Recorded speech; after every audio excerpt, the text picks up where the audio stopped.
Dulu dunia ini masih satu daratan, disebutnya bumi Pangea. Itu masih satu daratan, jadi belum seperti sekarang 5 benua plus 2 kutub, utara dan selatan.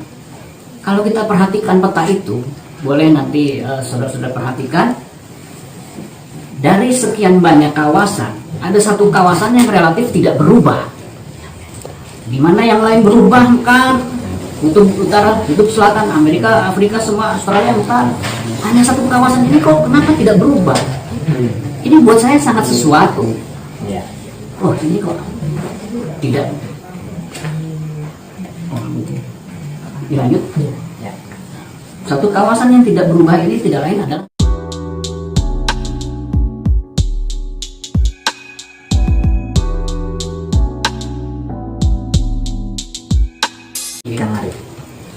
Salam Jaya Nusantara. Garuda Pancasila Kupuja, Tuhan Yang Maha Esa Kupuji.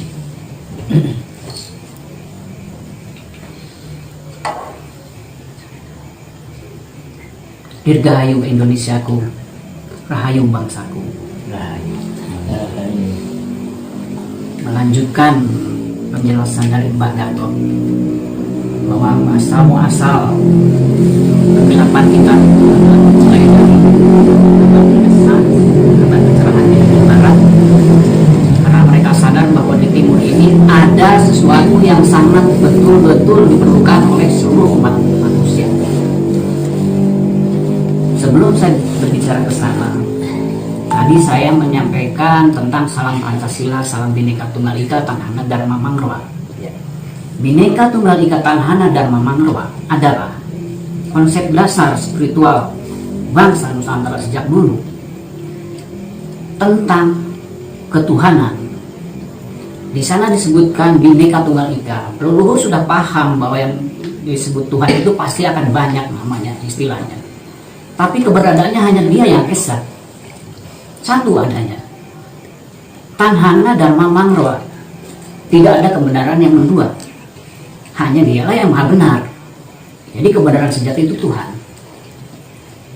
Nah, masuklah kepada kebenaran untuk seluruh semesta. Itu ditemukan oleh bangsa Nusantara.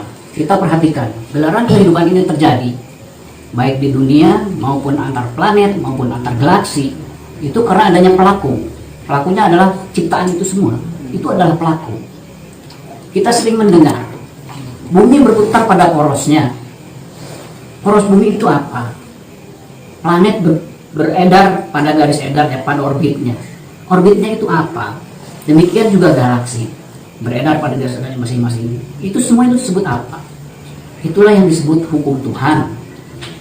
Jadi sebelum Sang Maha Pencipta itu menciptakan makhluk sebagai pelaku, terlebih dahulu membuat hukum-hukumnya semua supaya masing-masing berjalan sesuai dengan kodratnya, sesuai dengan hakikat penciptaannya. Demikian juga dengan bangsa Nusantara. Bangsa Nusantara termasuk juga dengan manusia-manusianya. Coba kita perhatikan, walaupun hanya secara iseng-iseng, saya pun melihatnya secara iseng-iseng. Dulu dunia ini masih satu daratan, disebutnya bumi Pangea. Itu masih satu daratan, jadi belum seperti sekarang 5 benua plus 2 kutub, utara dan selatan. Kalau kita perhatikan peta itu, boleh nanti saudara-saudara perhatikan, dari sekian banyak kawasan, ada satu kawasan yang relatif tidak berubah. Di mana yang lain berubah kan, kutub utara, kutub selatan, Amerika, Afrika, semua, Australia, bukan. Hanya satu kawasan ini kok kenapa tidak berubah? Ini buat saya sangat sesuatu. Oh ini kok tidak. Oh gitu. Dilanjut. Satu kawasan yang tidak berubah ini tidak lain adalah Nusantara. Itu dari awal bumi diciptakan. Itu berarti mengikuti hukum Gusti tadi. Ya. Kemudian saya menggali selama di Jawa Timur ini, saya sangat bersyukur menemukan banyak sekali nilai-nilai itu yang memang saya cari. Saya menemukan saudara-saudara tua di sini yang menyampaikan awal mula peradaban yang disebut zaman Purwacarita, di mana di situ untuk menata peradaban manusia itu yang Maha Kuasa menurunkan tiga manusia langit bahasa saya. Siwa di barat, Wisnu di tengah, dan Brahma di timur. Sehingga di sini saya mengenal ada istilah Ibu Bumi Bopo Angkoso.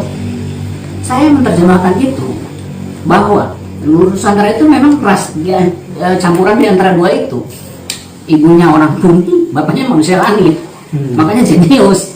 Kenapa harus orang-orang jenius ini yang menata kodrat Nusantara tadi? Tadi yang sudah sangat jelas ada satu kawasan yang tidak berubah ketika yang lainnya bergerak. Nah, kemudian dengan demikian, kenapa ada sesuatu di situ? Yang sampai hari ini saja seluruh bangsa-bangsa itu mengejar kebutuhan hidupnya tentang keberkahan sumber daya alam kita ke sini.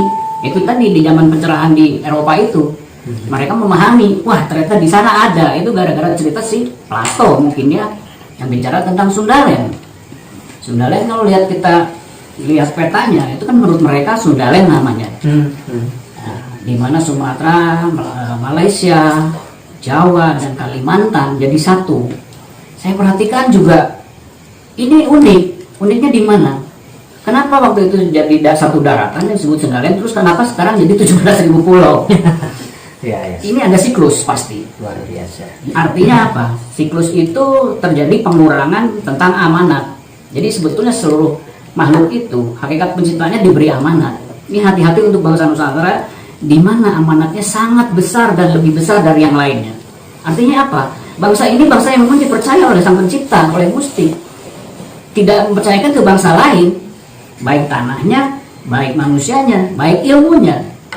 Nah, seperti tadi Mbak Gatot sampaikan, kita ini jadi pangling terhadap ketika setelah merdeka terhadap ajaran-ajaran Guru Nusantara itu yang diambil dari. Tadi Mbak Gatot mempertanyakan, bangsa-bangsa lain heran, kenapa Pancasila itu kok nggak bisa digoyang, nggak bisa dihancurkan, nggak bisa dihancur leburkan? Ya karena itu tadi diambil dari hukum Gusti itu. Ya, setelah hukum keabadian ya. Kalau saya lebih sepakat dengan menyebutnya hukum Gusti. Jadi yang pertama, kebenaran sejati itu adalah hak sendiri. Yang kedua, kebenaran untuk seluruh makhluk itu adalah hukum Gusti. Pancasila diambil dari situ. Nah, kemudian datanglah agama-agama lain. Mohon maaf, bukan untuk apa-apa, sekedar perbandingan. Agama itu mentransfer hukum-hukum Gusti itu berdasarkan penafsirannya masing-masing. Sehingga terjadilah kebenaran untuk masing-masing kelompoknya. Jadi di sini ada tiga kebenaran: kebenaran hakiki, kebenaran sejati, kebenaran untuk seluruh makhluk, dan kebenaran untuk masing-masing kelompok. Nah, dari situ kita bisa melihat betapa amanat bangsa ini sangat besar. Sangat-sangat besar. Artinya kita harus bertanggung jawab. Adapun kejadian tadi antara yang Sabdo Palon dengan saya sebut saja Raja Majapahit terakhir, itu ada suatu terjadi mulailah di situ memang dalam babakan perjalanan bangsa dimulai memang yang saya baca dari Sutra Somaya Empu Prapanca memang dimulai dari sana.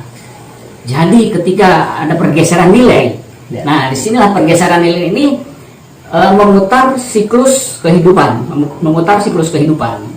disinilah mulai kita turun. Jadi siklus kehidupan itu suatu bangsa itu mulai lahir, tumbuh, jaya, jatuh, bangkit, sadar. Itu siklus pasti berputar. Tapi yang memutarkan itu adalah manusianya yang punya pemikiran atau yang punya visi dan misi, yang punya ilmu sesuai dari yang memberinya.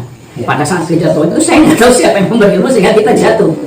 Tapi kalau Pak yang harus kita sambut adalah tadi kita mulai bangkit dan kangen terhadap ilmu asli Nuswantoro itu.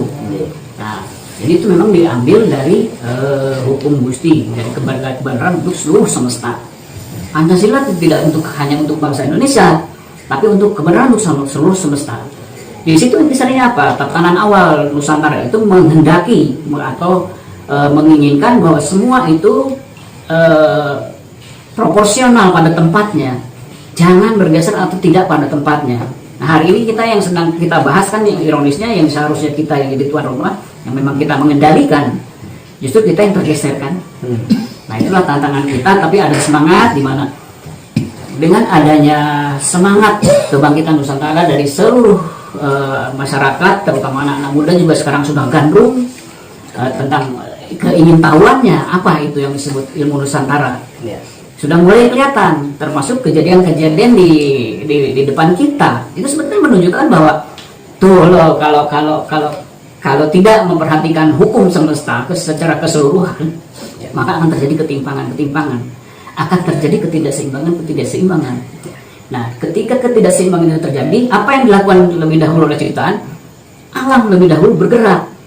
Gunung itu fungsinya untuk menyeimbangkan perputaran bumi. Kembali kepada sejarah, balik kepada sejarah bumi ini. Gunung di Indonesia itu mempengaruhi betul kondisi di dunia. Ya.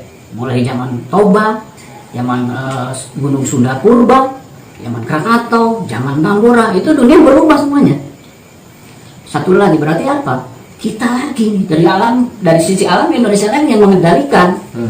Dan memang jumlah gunung berapi terbanyak kan kita. Nah, itu semua adalah kunci-kunci sebetulnya harus disadari. Nah, kunci itu sebetulnya diringkas oleh leluhur kita itu di dalam kata negoro.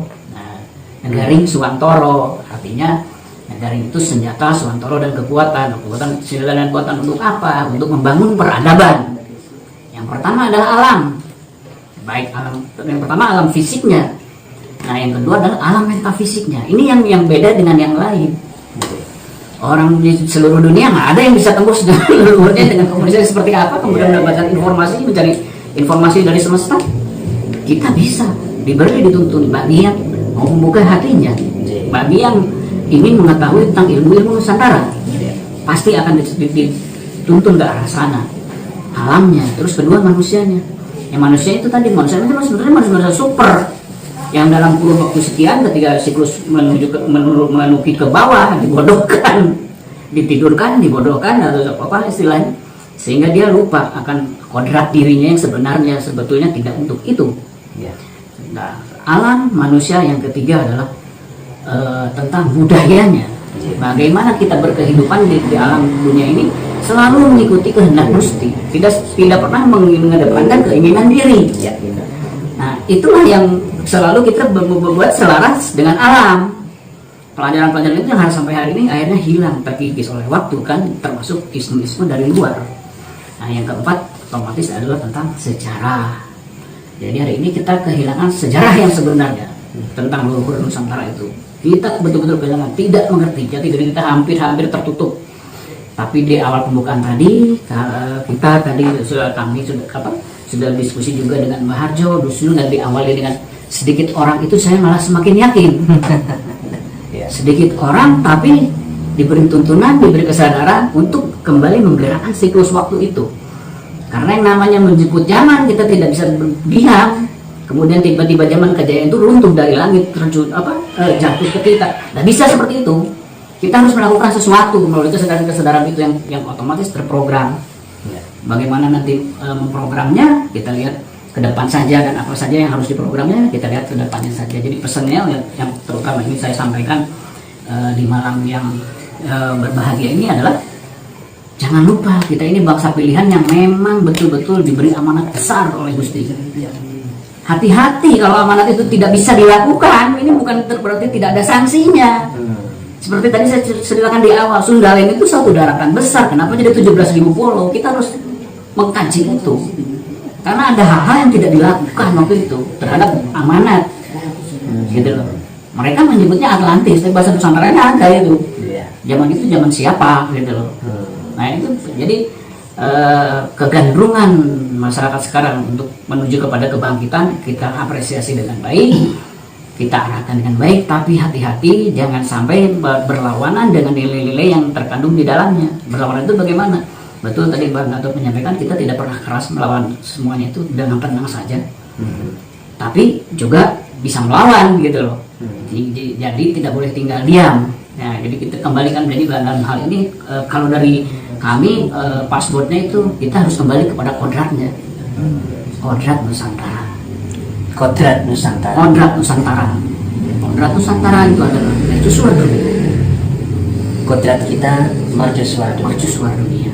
Jadi memayu ayuning bawah akan terwujud lewat Nusantara ini ya. Dengan ilmu-ilmunya tentunya. Ya. Yang dilakukan oleh manusia-manusia yang sadar. Ya. Mungkin dari saya cukup sekian dulu. Ya. Terima kasih paparannya Kang Arif Winardi. Jadi yang menarik sekali adalah malam ini kita tahu dari statement beliau Kang Arif ada hukum Gusti.